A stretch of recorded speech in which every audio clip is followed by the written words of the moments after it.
ndabaramukije amahoro y'Imana aho mwe wese aherereye meze neza byifashe gute ukuri kose ndagusaba ndakunda kwivuga kenshi reka dushimire Imana kubera ko si ibintu vyoroshe kuba ashoboye kuba ufise umwanya kuba ugihema kuba bikunda yuko ukoresha ordinateur canke telefone yawe ukaba uri kuraraba iyi emission suko ari gitangaza suko ari uko waruvyishoboje ariko ni kubera ari Imana. Ni RegionWeek TV ni kiganiro Umugambi tuje kubabwira imigambi y'abantu aho yahereye aho iri nashaka gushika. Uno musi turafise umutumira aje kutubwira ku mugambi wiwe murumva vyinshi cyane kuri we. Ni umusore Kaze Delphin atwara ishiramwe KAGE aho akora amakara yitwa Kabiof aheruka kugenderwa n'umutambukanyi w'umukuru w'igihugu aho yashimye cyane akaza akora akamutera intege. Uno musi rero twamuzanye no musi twamurondeye kugira ngo ashobore kuza kutuyagira atubwire umugambi wa KAGE aho wahereye atubwire ahageze atubwire naho ashaka gushika. Gumana natwe kugira ngo mushobore kuvyiyumvira. Subscribe ntibibagire kuyigira usangize inkuru abandi mu kugira share wongere ugire na commentaire aho uri no kugakegera kugira ngo ube mu bambere mu baronka izi nkuru. Reka tumwakire cyane Kaze Delphin ndabakiriye cyane mu kiganiro cyacu. Murakoze cyane Darlene. Ego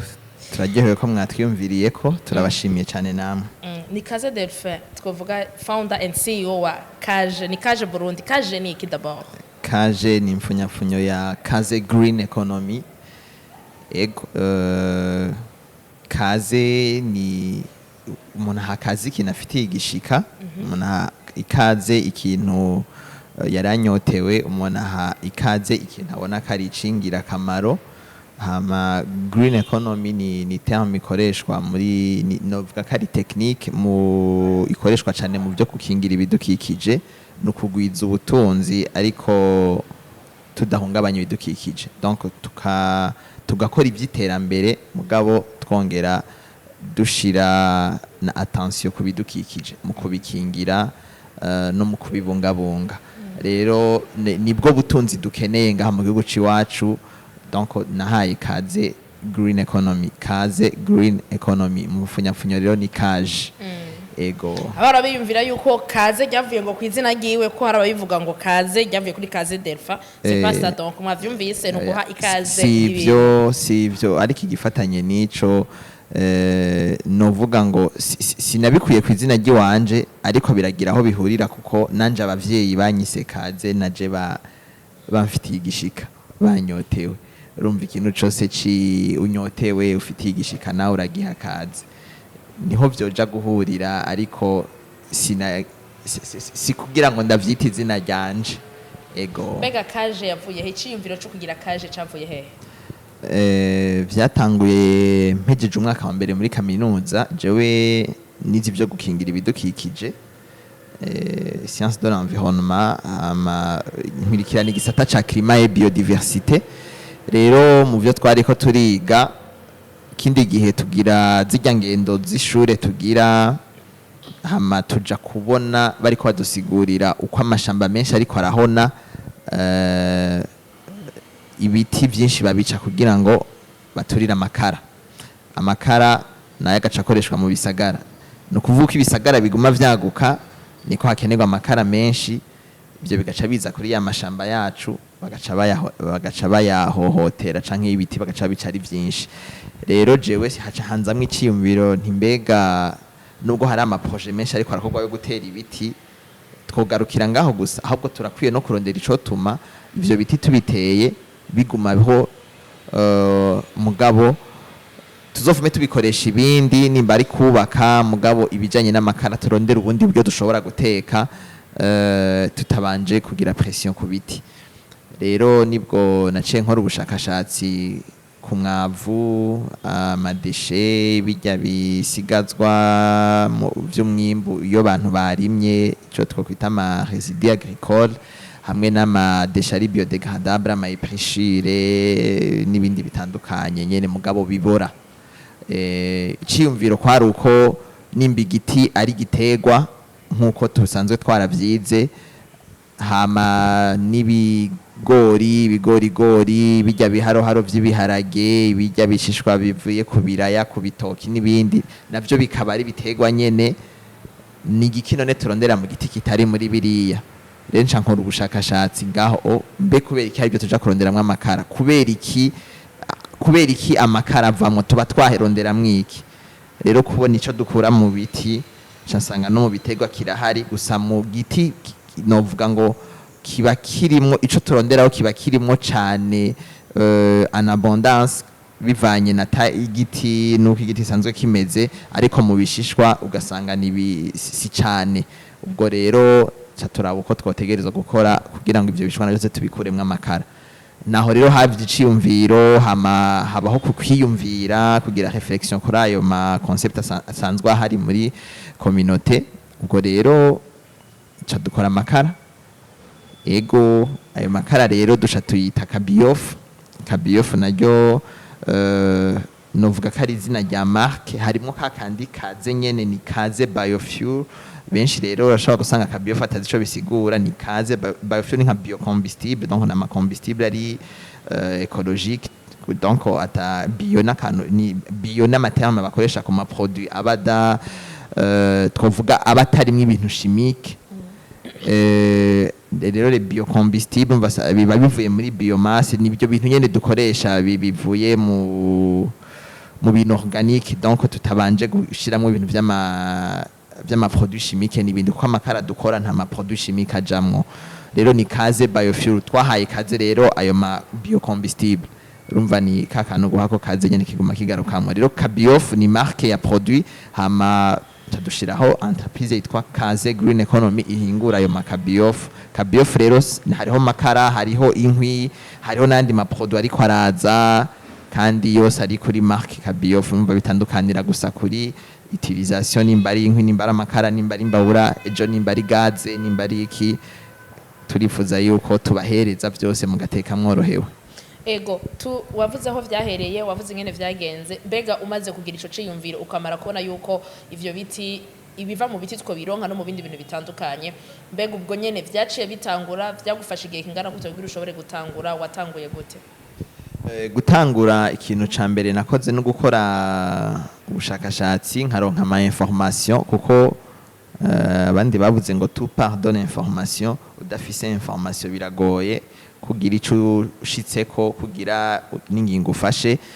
rero mu kurondera information narakoresha internet ahandi nkasoma ibitabo ahandi nkagenda nkegera abahinga basanzwe bari muri ibi bisata bya gestion des déchets canke mu bijanye no guhingira ibidukikije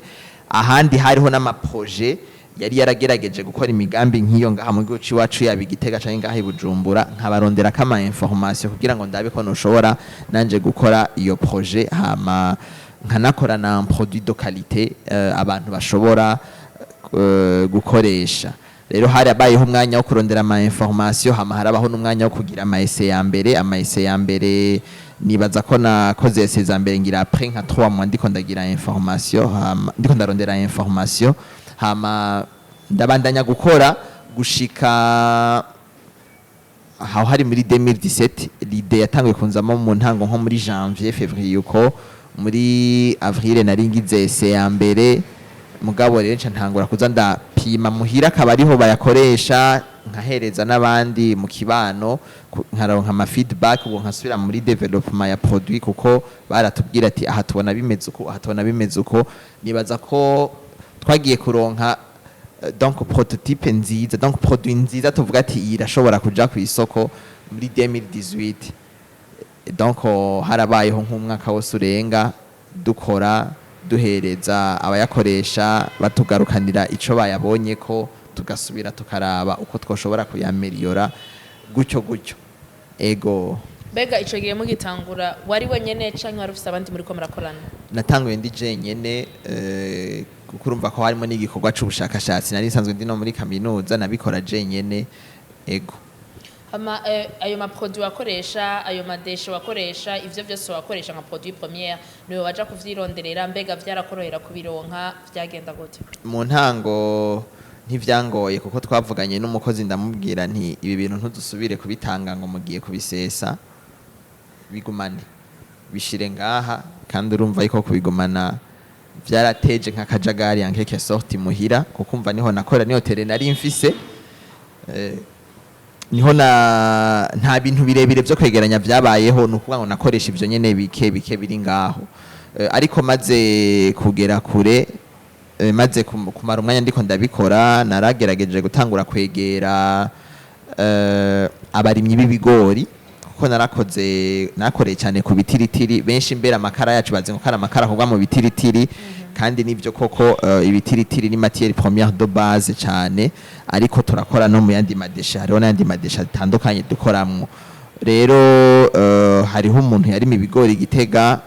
turagenda yaramva hejeje guhungura bafise ibitiritiri vyinshi nkaca ndondera ukuntu ushobora kubideplacer nkaja kubitora nkabishikana imuhira donc naravyironderera vyose nta kuko nari nkiri jenyene nari nkiri mu bushakashatsi sinari bwana geraho mvuga ngo c'est un produit umuntu ashobora gushira kuri marché akadandaza rero nategeza guca ndavyikorera vyose yego mbega igihe nko bivuze ko mwarafashe umwaka wose muri ko maragerageza kuronka prototype mumaze kuronka iyo prototype mushobora gushira ku isoko abantu bagakoresha abantu bayakiriye gute vyagenze gute kugira ngo abantu batangure kuyimenyera kuyikunda Kabiof tumaze gukora hama produit kaboneka tukabona yuko iki kirashobora gukoreshwa by'ukuri abantu bakayatekesha nukuvuga ngo mu kibano hari abari basanzwe bayazi rero kugira ngo abantu batangure kuyamenya cyane ndibuka ikinyamakuru yaga carigeze gutunganya competition ntiyari competition yari nka campagne yitwa Burundi-based rero ubwo bamwe mu bari banzi bayakoresha hari umuntu yababwiye ati ko ari umujeni Gitega akora ivyo bintu baca baraza muri iyo kampanya yabo harimo gufata ama video rero bafashe ubwo bayicisha kuri Facebook menga hariho n'andi ma réseaux sociaux bayishizeko ubwo abantu rero baca barabimenya batangura kurondera ama contact bamwe yiwanje tuvugana bamwe basaba produit abandi bavuga ati ahubwo ukora uku gutyo ibikorwa tuko turakora bitangura kumenyekana uravye ko umutahe woba waratanguje ugira ukore KAGE wovuga ko aramayirangana gute umutahe natanguje wiwanje ataronsavye n'amafaranga 5,000 niyo nari nshoboye kuronka muravyumva ndavuga ngo sishobora ngo nta mutahe mfise yahereye ku mafaranga 5,000 uno musi KAGE ifise budget ingana gute namba atari banganya akazi reka mbanze bwe kore 5,000 natanguje 5,000 natanguje kuko ariyo mahera nari mfise nafashe umugambi yuko naho nisanzwe ngura bouquet internet nkaja mu bitandukanye ushobora gukora kuganira n'abantu gukoresha mu vy'ishure no je ko nari nsanzwe ndi mu musicien narashobora kuja no kuri YouTube genre kubera ama video kanaka ashobora kumfasha mu vy'uburirimbyi bwanje canke mu byo gucuraranga ariko ico gihe ncangira transition mva muri ibyo mvuga ati ubu rero ndatangurije entreprise muri ordinateur yanje ndugurura dossier yitwa KAGE harimo na Kabiof nyene nkacanza ndano mu dossier bivanye n'ivyo ngomba kubikamwo umugati ubu rero bouquet internet izonserva kugira nkora ivy'akazi no kuvuga ngo mvuye ku ishure nacanja ko kuri wa mutahe wanje wa 5 nashiramo kuko ubwa mbere umuntu yagura ama unité akagura ama mega menshi agomba gutelecharge ikintu mugabo cette fois nihaye ingingo ko nzokwamana bouquet ya internet chaque mois no kubango nace ntangura kwa active bijya vya illimité chaque mois kugira ngo sinigere ngira ikibazo ca internet ivyo nabitanguye kubera KAGE sino ubwa mbere bye ndugura ama mega juste pour télécharger ikintu kanaka mugabo cette fois-ci ntangura kwa active illimité pour que ntigera mbura connexion mu gihe hari ama information nkiriko ndarondera uno mutahe nari nshoboye kuronka nico ninvestishije ubwa mbere ibisigaye kugira nshobore kuronka ama materiel niki kwari gusigurira umugambi nkazi wawe ati bimeze nuku bamwe bakandungika ati nibishoboka abandi ati ntaco dufise abandi tuzogusengera abandi courage abandi ati shabanza wige ibintu nk'ivyo mugabo buke hamwe no kutarambirwa nararonse abagenda baramfasha aho renca ngaruka ku abavyeyi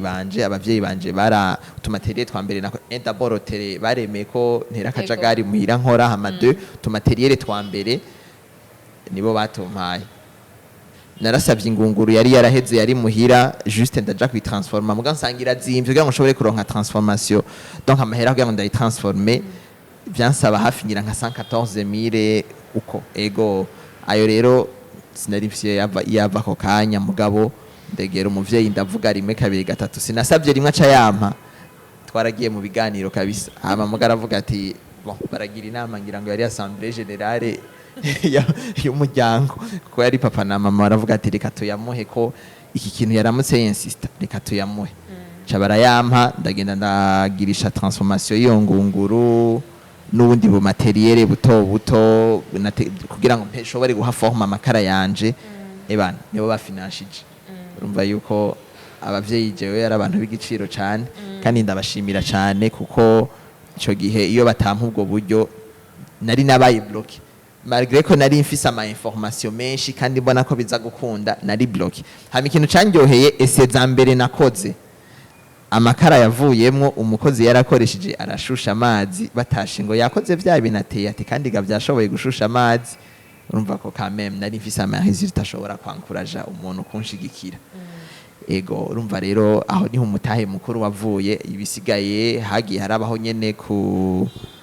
kuganira n'abandi ahandi naho nari nafashe ingingo yo guparticipa mu makonkuru y'amaprojet atandukanye navuga ati jewe rero ko ntafise ahantu nzokura umutahe munini kandi nkafise projet fise umutahe munini isaba umutahe munini ivyo mfise nzoshiramo ivyo ntafise nabo sinzigera ndambirwa kuja gusigura umugambi wanje ahantu hose yabaye konkuru y'amaprojet narashirayo kubaho jete naravyakira kuko narabayeho jete incuro nyinshi ntashobora no guharura ariko iciza nuko hari igihe byanshikira rimwe kabiri gatatu ijya kane nkaca mbaho teni duke ndahakuye nkaca nshiramwo nkaca navansa kandi ugaca usanga vyandugije na visibility rero umutahe wagiye urava ngaho kugira bigere aho bigeze uno munsi uwavuga ati ku mutwe wa KAGE hariko abantu bangahe bari bangahe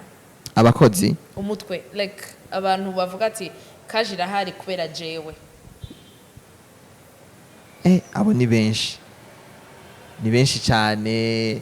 kubera hari abo twahuye bakamfasha nk'abagenzi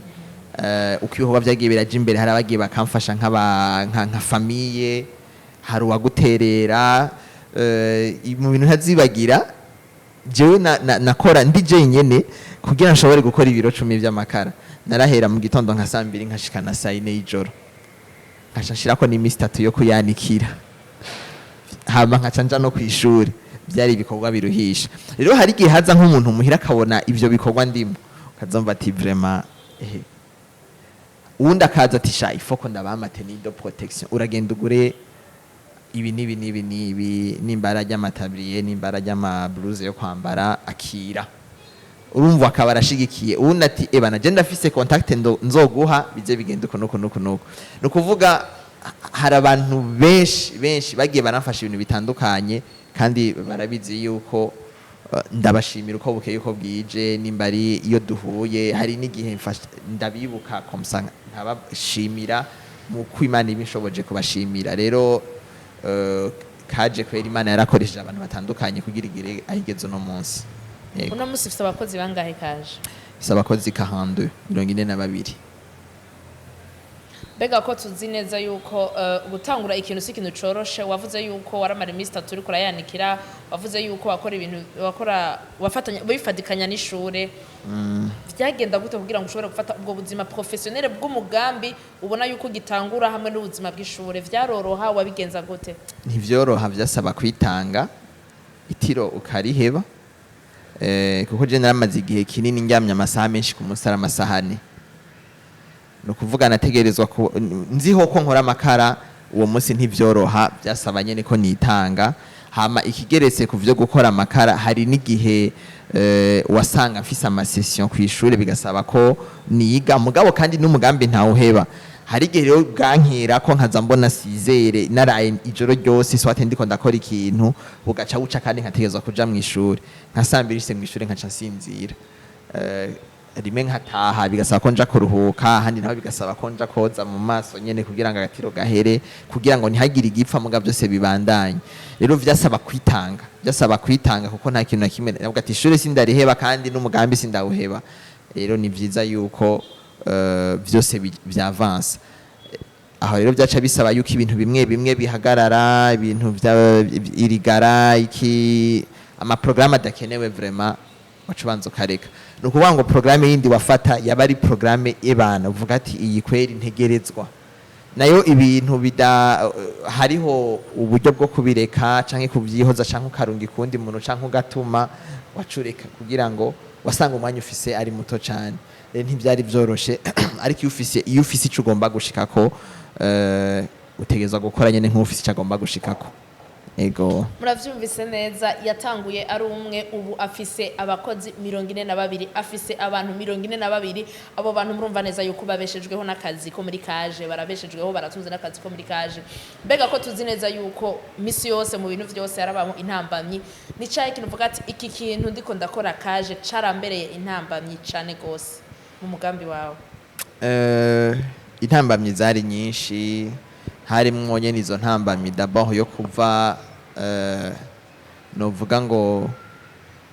mu bintu biri kamenyere, abantu bose bamenyereye bumva umenga nivyo bisanzweho, ukumva yuko nubwo ndi kwishure ntegerezwa gukora ikintu gishobora gutuma ntegura kazoza kanje. Hama ikindi naco nkamenya yuko ivyo ngomba gukora simpaka abantu bose bavyumve, simpaka banshigikire, kuko intambamyi z'abaguca intege, intambamyi z'abatumva iyo ugomba kuja, iyo yari intambamyi ikomeye. Hakabaho n'intambamyi yo muri jewe nyene kugira ngo numve yuko kwigirira confiance yuko ifo kubandanya nkagira courage. Hama hariho n'intambamyi yo kubifatanya n'ishure, umwanya ntivyari vyoroshe. Hariho n'intambamyi yo kuntu ushobora kuronka amafaranga yo gufinansa utu activité dutandukanye nagenda ndakora. Izo zose zari intambamyi. Yego no kuvuga ngo urugendo n'ubu intambamyi ziracahari, ariko ikintu kiryoshe muri vyose aho urugendo ruza kuryohera nuko intambamyi zose uronka uburyo canke inyishu y'ukuntu uronka inzira yo kurengana. Donc ivyo bibazo kabitorera inyishu, niho ubuzima buca buryohera, kuko n'ubibazo biba bihari ariko abantu twaremewe kuza turaronka inyishu z'ivyo bibazo kugira ngo twavance. Mbega uno musi uravye projet wari ufise muri 2017, umugambi wari ufise uvuga ati jewe nk'akazi shaka gukora ibi n'ibi muri KAGE, mbega woba ugejeje hehe? Woba warashitse canke uracabandanya umugambi? Umugambi uracabandanya, kuko umugambi twifuza yuko nko mu myaka nka 10 irenga canke ntinashike, umurundi wese atetse azoba yakoresheje Kabiof. Swate na amakara, swate ni inkwi, swate ni imbabura, swate ni gaze, swate ni arimfe, mugabo amaproduit Kabiof yo muri KAGE. No kuvuga turacafise urugendo rurerure. Ariko rero ivyo umuntu akivyiyumvira wamenga ni indoto, mugabo ndavye aho twahereye uyu munsi ndabona ko turi ku rugendo kandi tubirembeje, kuko abatari bake barayakoresha. Sinzi ko wewe uratangura, mugabo utaratangura uriko uracegwa, kuko hari uturusho twinshi uriko urahomba, kuko aha mu gisagara ca Bujumbura deja hariho plus de 400 ménages atayindi produit bagikoresha. Urumva ko tubigenze, kandi aho ni nyuma y'amezi 6 gusa dutanguye gukorera ngaha twatanguye gushira le produit kuri marché cyane nko muri novembre décembre, uko hagurumva natungira ntarakwira neza. Voilà, aho rero niki kwereka yuko turi ku rugamba, kandi ugiye kuraba turavye uko abayakoresha biyongera, nta nkeka mu minsi kweri nayo maproduit yandi ari ku murongo ntihazobura kimwe umurundi aba yakoresheje kivuye muri KAGE agiye guteka. Ukoresheje byose wewe nico twifuza, twituma tondera amaproduit aborohereza mu guteka mu buryo bwo kuzimbuka no mu buryo bwa karite. Ego cyane. Mbega Kabiof ni gihe tandukanye hagati ya Kabiof na amakara dusanzwe dukoresha? Kabiof n'amakara aramba cyane, atazana imyotsi, hama gakoreshwa ku mbabura zose nk'izi zisanzwe zihari. Hama Kabiof arazimbutse cyane, ku kabije ntuzosubira kwidoga. Amakara ya 5 ya Kabiof arahisha ibiharage, ugashirako n'utundi tuntu, ugateka n'utundi tuntu cyane. Mwavyumvise ntivyari byoroshe, mugabo yarabandanyije, yarakomeje. Ubu ntagikorera Igitega, mwavyumvise akorera i Bujumbura. Mbega vyageze Igitega turahakorera, mukorera hose? Dukorera hose, gusa ubu no twavuga izina rinini ngahi Bujumbura, kubw'imvo zitatuvuyeko, kuko ibyo twariko hayo tutashoboye kuronka Igitega mu buryo bw'ikibanza twariko turarondera, ariko vuba cyane biriko biratorega umuti. Tugomba gusubiranaho gutangura ibikorwa kugira ngo nabo nyene boroherwe mu guteka. Mwavyumvise ni amakara Kabiof ni Delphin KAGE Delphin ni bega ni CEO and founder wa KAGE. Bega no musi KAGE yoba apart y'abakozi ikoresha administration yabo yoba ifise abantu bangana gute? Administration si ntahuye neza canke Matbis baho aba CEO hari CEO hari founder hari directeur sources zimene bega muri KAGE bose bya birimo cyane yego birimo cyane hariho urwego rw'abayobozi hariho urwego rw'abakozi nyene abakadre bakora muri entreprise bajejwe gushira ibikorwa ibi nibi na biri hakabaho n'urwego rw'abakozi bakora muri production ibikorwa by'amaboko bitandukanye urumva ko hari inzego zitandukanye none ni babandikira panze muri KAGE kirapanze none KAGE Delphin ko tubona ko muracari bato biraborohera kugera abo bantu bose mbega mukoresha murafatira ku myaka mu kwangaja biraborohera ko babubaha mbega bigenda gute relation entre yiwawe nka CEO na founder n'abandi bakoresha bawe n'abandi bakozi bawe twebwe muri KAGE nta myaka dufatira ko mu kugira umuntu aronka akazi ariko ico novuga harimo ugwaruka rwinshi abakiri abasore abakiri inkumi harimo n'abamaze gushinga izabo no kuba ngo harimo n'abapapa harimo n'abamama twebwe twubatse equipe muri equipe umuataka abafise akamaro n'abakina kuri defense abafise akamaro n'abakina muri mire bafise akamaro ndetse n'umugardien de but nawe nyene bafise akamaro rero nta muto nta mukuru kuko umwe wese afise hore yiwe kandi hore afise ifise ikimazi muri equipe hagize elema ivamwo ibibazo bica vyinjira rero tubana muri ubwo buryo dukorana nka equipe jewe ivyo nkora muri KAGE je suis pas le patron ahubwo mfise hore nkinamwo mu gihe iyo hore ntariko ndayikora neza bishobora gutuma equipe itagenda neza n'abandi bose nuko tubanye nuko dukora ibikorwa ibyo dukora tubikorera hamwe ari inyishu ibibazo turondera tuyironderera hamwe hama umwe wese nkuko navuze yamafise hore yiwe ubwo umuntu wese akajisa muri hore yiwe jewe rero ntibingora kuko natahuye yuko ndakenewe nabo barakenewe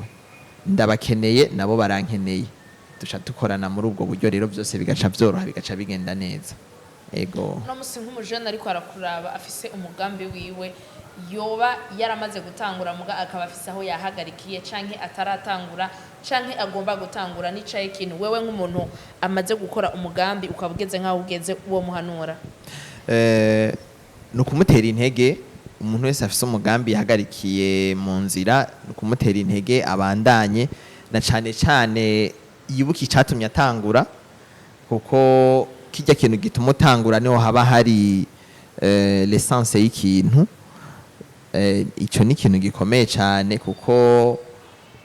umuntu niho haba vision ntifa kuzuko rero iyo umuntu agize indoto hamakifuza kuzishikako intambamye ntizibura ariko iyo wibutse icatumye utangura ofete uburonse kakariro gashasha katuma uvuga ngo maniranse muri ibi ubwo bigatuma usubira kubandanya ibici intege umuntu ntibizobura ariko burya itandukaniro riri hagati y'umuntu yareyishije n'utarareyisisa canke n'uweshuwe umwe yagize esheke acarabivamwo hamundagira esheke kuko nta muntu ashobora gushikira reyisita atagize esheke na hamwe canke ataronse ama obstacle kanaka itandukaniro riza kwaba nuko umwe tout simplement yarabandanije malgré les obstacles malgré les échecs aravuga ati ntegerezwa kubandanya donc réussite ushobora kwishika kuno munsi canke ejo canke hirya ejo canke mu mwaka uza canke mu myaka itatira imbere no kuvuga ngo utarayishikira faut pas abandonner no kuguma ubandanya rero no kubatera intege nibakore ja kukivi ukore ibibazo ufise no munsi bitorera inyishu ibyo udashoboye gutorera inyishu biraze ejo ubizindukireko gutyo uzosanga warashitse aho wifuza gushika ndabashimiye cyane Delphin, mwakoze cyane. Murakoze cyane namwe. Mwavyumvise arababwiye byinshi bitandukanye mu mugambi wiwe, yatanguye ari umwe baragwira ubafisa abakozi 42, yatanguje amafaranga 5,000 y'amayinite. Kenshi turaronka amahera ya internet ugasanga turi mu ndirimbo, turi mu bintu bidafise akamaro, uri gukora ibintu vyinshi ataco vyo kumarira, alors que urafise ka idée quelque part, urafise agatala quelque part ushobora gukoresha kugira ngo ushobore kwibeshaho ubesheho n'abandi. Reka rero nk'umujeune ukura amaboko mu mpuza huri, ico uri kurakora cose wiyumvire, ubone, ushake yuko gikunda, ugire umugambi mu buzima bw'iwawe, ugire umugambi uvuga ati jewe iki uko ungana kose ntugaye, ushobora guhera hasi ukaduga ugashika kure. Ndagushimiye cyane wewe wankurikiranye, ndagushimiye cyane nongera ndagutera intege na jewe umugambi wawe aho ufise, aho ugeze ukaba ari wahagaritse, vyuka usubire ku kivi ukore, ukaba ufise utaratangura tangura, umwanya urakujanye, tuguma tugenda nibihe, ahandi hose ntibibagire kwishira mu maboko y'Imana. Imana ibandanye bahezagire. Subscribe, share na comment. Ciao, bye bye.